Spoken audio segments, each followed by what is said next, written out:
Space, the final frontier. This is the Observer's Notebook, the official podcast of the Association of Lunar and Planetary Observers.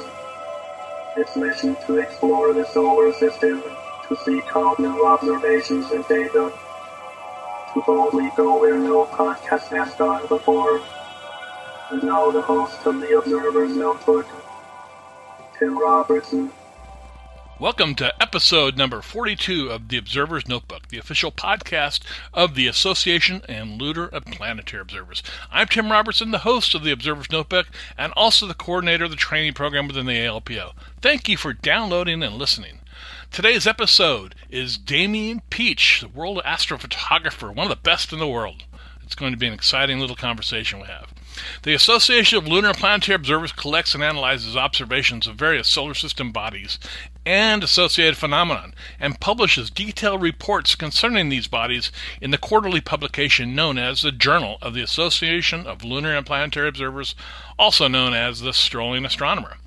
This podcast depends upon donations from you, our listeners, to keep it alive. If you enjoy what you hear on the podcast, you can donate to it via Patreon by giving as little as $1 a month. If you feel even more generous, $5 a month, you'll receive early access to the podcast before it goes public. For a monthly donation of $10, you'll receive a copy of the Novice Observer's Handbook. And for $35 a month, you'll receive producer credits on the podcast. You can help us out by going to www.patreon, that's patreon.com/Observer's Notebook. If you'd like to join the ALPO, you can for as little as $14 a year. You can find out more information at www.alpo-astronomy.org. And you can also find the ALPO on Facebook. Just search for ALPO Astronomy. And yes, we also have a Facebook page, the Observer's Notebook. Just search for Observer's Notebook. If you enjoy what you hear on the podcast, please subscribe. That way you will never miss another episode of the Observer's Notebook. And now, enjoy the podcast.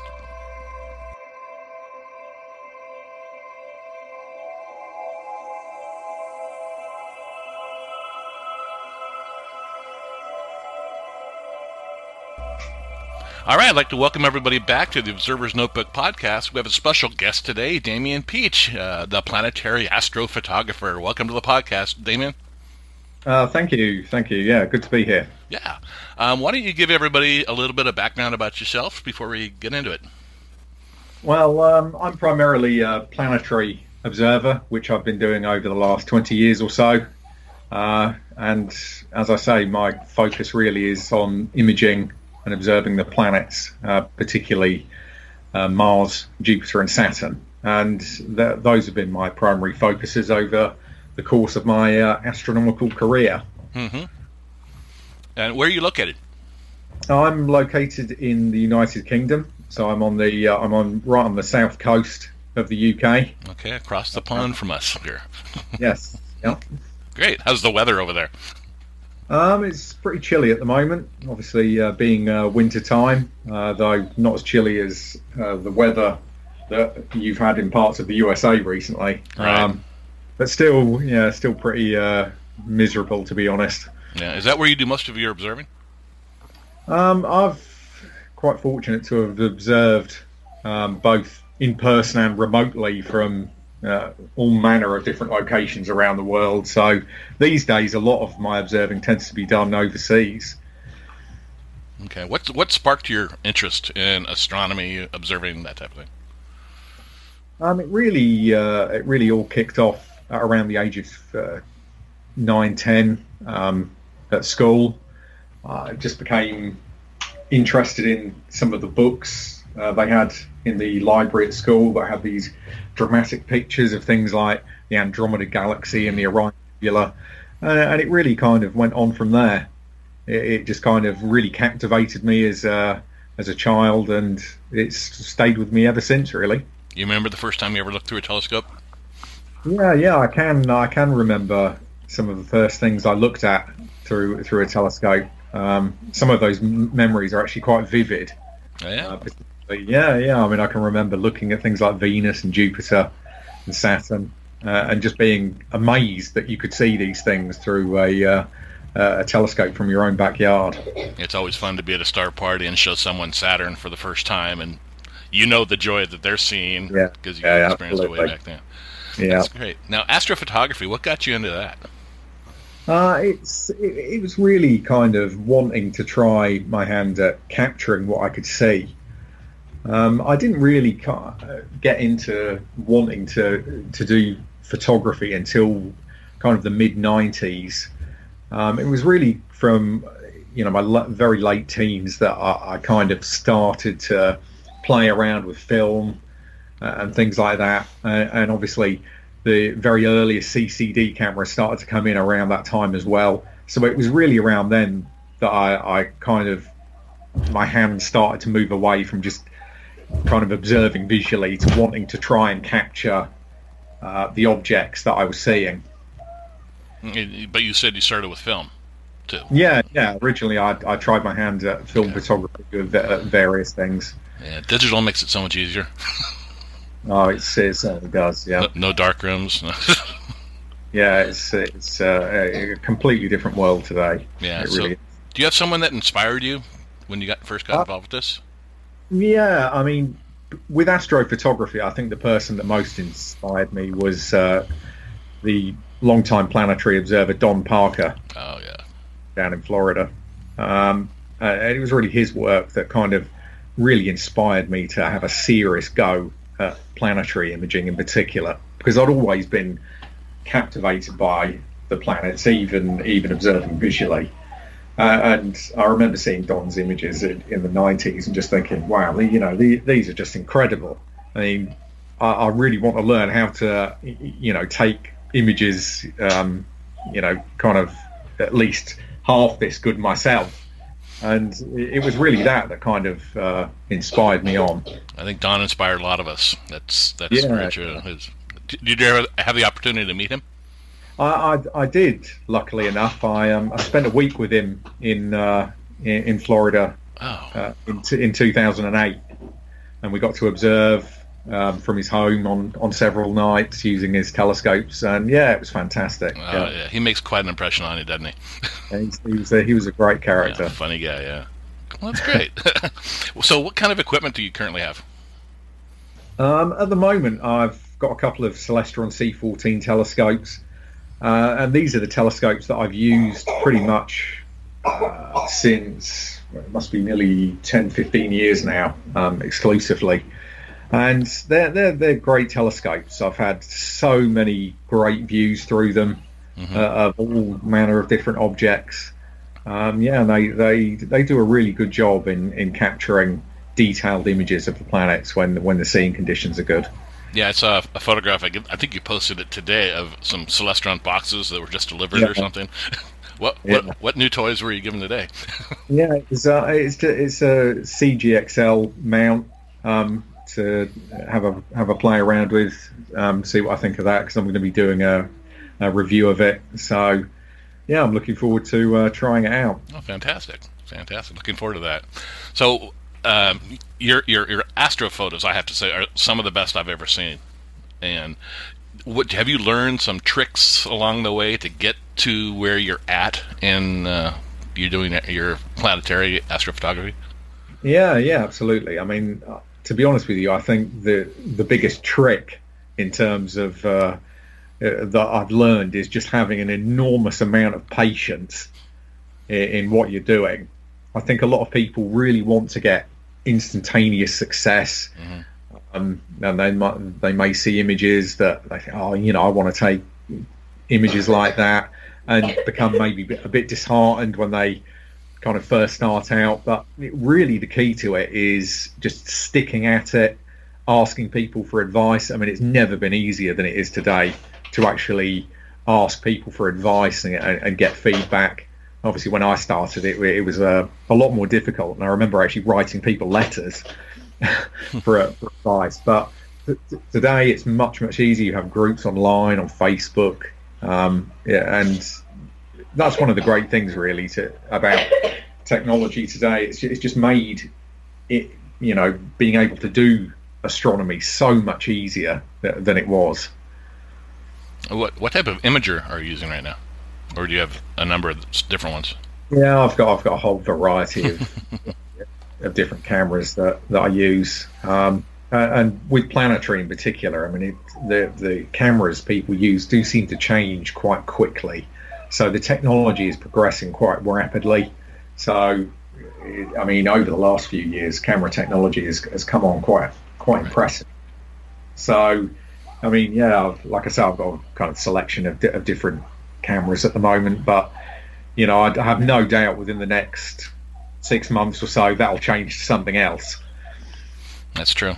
Yeah, there's always advances, and the software too. Yeah, and the software as well is developing equally as rapidly. I mean, it's really the advances in camera and software technology that has allowed us to start taking the images that we do today. Yeah. What's your observing plan? How do you plan an observing session for an evening? Well, it really depends on what I'm intending to capture. So with planetary, it often starts, I'll have an idea of what I'm going to be imaging or what I want to image, say Jupiter or Saturn or Mars. And it generally starts with me checking the seeing conditions or checking the forecast of the seeing conditions to see what I can expect or what the atmosphere might be doing. So just to get an idea like that, and then I'll go out, have a look outside, see what the seeing is like. And it really depends on what the seeing conditions are doing. So when I do observe at home or even overseas as well, it all depends. If the seeing's good, then I tend to spend a lot of time out there imaging. But if it's not so good, maybe just take a few sets of data and call it a night. Okay. You said you worked overseas. You did some time at Pictou Observatory. Yeah. Last year we did an observing campaign using the 1 meter telescope at Pictou. And I was part of a group of 6 or 7 people. And yeah, we spent several days there observing Jupiter and Saturn primarily using the 1 meter telescope, which was a fantastic experience. How did you get involved with that? It was via a friend who works as part of the Astronomical Society in France, and also Europlanet, an organisation in Europe. And we basically decided to organise a mission to the observatory for a group of experienced planetary observers. And it all came about, like I say, through that really. We just decided to do it, and it was a fantastic success, and we do hope to do more in the future. Yeah, what objects did you photograph while you were there? As I say, it was primarily Jupiter and Saturn, as they were really nicely placed during our stay. We also had a look at Neptune and Uranus as well. So yeah, it was a really interesting and fascinating experience. I believe one of your photographs of Saturn made worldwide coverage.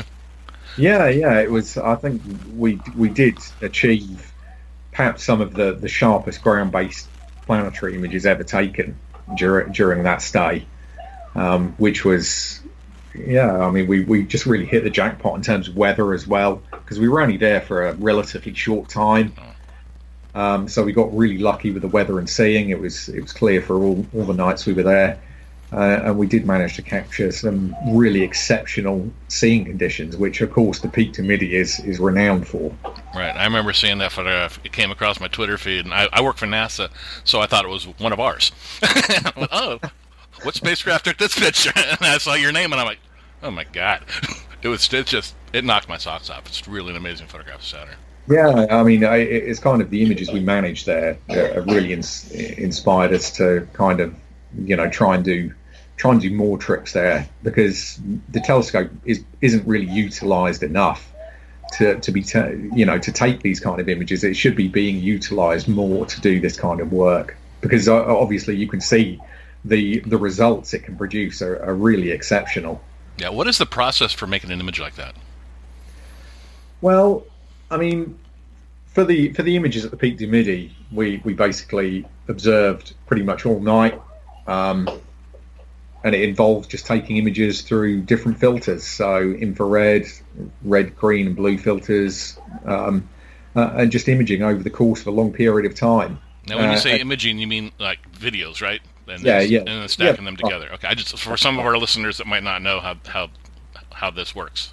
Yeah, that's right. It's basically recording video sequences, and it's just recording video sequences in different filters, and you just do that for maybe a few hours, and over the course of any session, the seeing varies, and you always end up with maybe a few sets of data that are better than the rest, and those are the ones you generally process up into final images. What kind of software do you use? Do you like Registax or? Yeah, I mean, Registax is part of the workflow for processing. Also, AutoStack 3, and of course Photoshop as well. And it is primarily those three pieces of software that are involved in processing the images. Okay, and the processing, how long does that take? It varies as to how much data you have. Obviously, if you've got a lot of data, it takes a good while, some hours to go through it all. Typically, you could spend easily several hours of time on just one night's worth of data, perhaps even longer. That's interesting. And you said you plan on going back? Yeah, we're hoping to do some more trips there in the future. Hopefully, it might be possible to do one this year for Mars opposition. Oh, that would be fantastic. Yeah, I saw your photographs that you're doing now, and what's Mars, like 4.5 seconds arc? Yeah, it's just really far. It's tiny, but you're really coming up with some great images, and those are done with your 14? The recent images that I've done on Mars have been taken remotely using a 1 meter telescope located in Chile. Oh, really? Yeah. So you have access to remote observatories? Yeah. I've used quite a few remote observatories in recent times, but it's only recently that it's been possible to actually do planetary imaging remotely. Okay, that's great. So I take it your astrophotography career kind of took a bump in the last few years with recognition and things like that. I guess to a degree, perhaps. I mean, I'd say probably over the last 7 or 8 years, I've been very, very active with regards to planetary imaging. So I've been heavily involved, over the last decade with regards to planetary imaging specifically.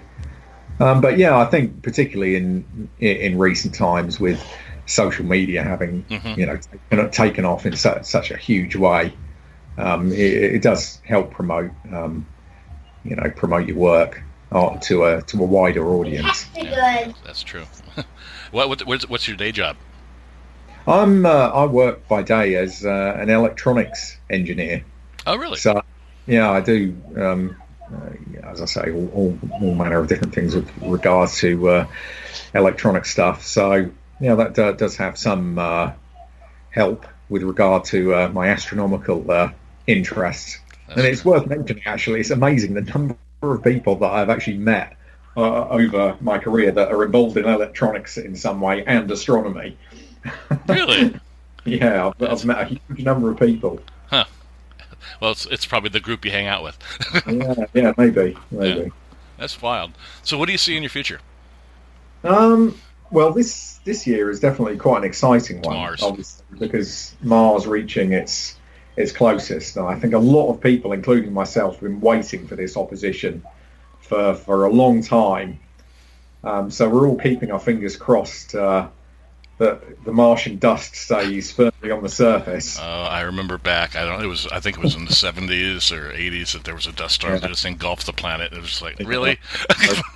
I'm really keeping my fingers crossed that I mean, some localized dust storms would be good, but I'm really hoping a global storm doesn't kick off, as that would be very, very unfortunate. That would be, yeah. For all of this, hoping to capture detailed images of the surface features. So, but yeah, that's really the main focus for this year. Are you planning on traveling for the opposition? Yeah, I will. I'm definitely going to be traveling for that. as I say, I'm not. We haven't actually got anything arranged at the moment at Peak to Midi, but we'll see what happens there. But I'll definitely be going to Barbados for a couple of weeks around the opposition period. Barbados. Yeah. Nice. That's have fun there too, huh? Yeah, that's one of my telescopes lives there permanently. Oh. So I often I usually travel there at least once or twice a year to observe the planets, as the seeing conditions there are exceptionally good.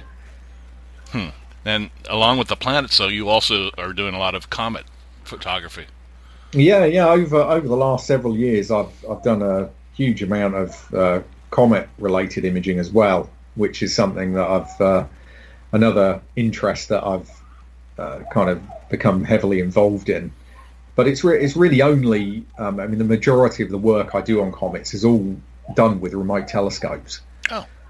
So I'm not fortunate enough to live somewhere where the skies are really dark and transparent. True. So doing really high quality work here at home would be frustrating, to say the least, I think, when it comes to comets. So again, with the access you have these days on the internet with regards to remote systems all around the world, it's possible to do all kinds of different things. And over the last several years, I've taken probably as many comet images as I have planetary images.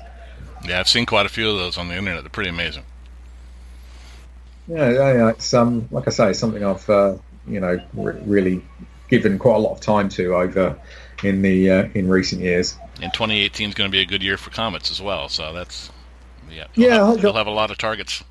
Yeah, 2017 was fairly. Really was, I guess, fairly quiet in terms of brighter comets. Right. This year started quite well. As obviously recently we've had C2016 R2 C2 Pan-STARRS, or was it D2 Pan-STARRS? Which has been a really nice comet, currently located in Taurus. It's shown some really nice activity, a really vivid blue colour. A lovely tail is developed as well. I've been imaging that recently. And as I say, it's been turned out to be a really surprisingly picturesque object. I don't think anyone was really expecting it to show the activity it has. Yeah, you have one photograph of the tail. It's just really sweeping, and it's got all sorts of intricate detail in it. It's pretty amazing. Yeah, it's like I say, it's really shown some quite exceptional activity, far beyond what people expected, I think. Well, this is great, Damon. Do you have anything else you'd like to add? No. I think we've pretty much covered everything. Okay. Well, how can everybody get a hold of you? Well, they can visit my website at damianpeach.com. That's all the information, images, everything you want to know pretty much is there. And also there are links to my Facebook and Twitter there, which are updated usually a couple of times a week with new images. So they're the primary ways to find out more. Great. Well, Damian, I really want to thank you for coming on the podcast. Okay, you're very welcome.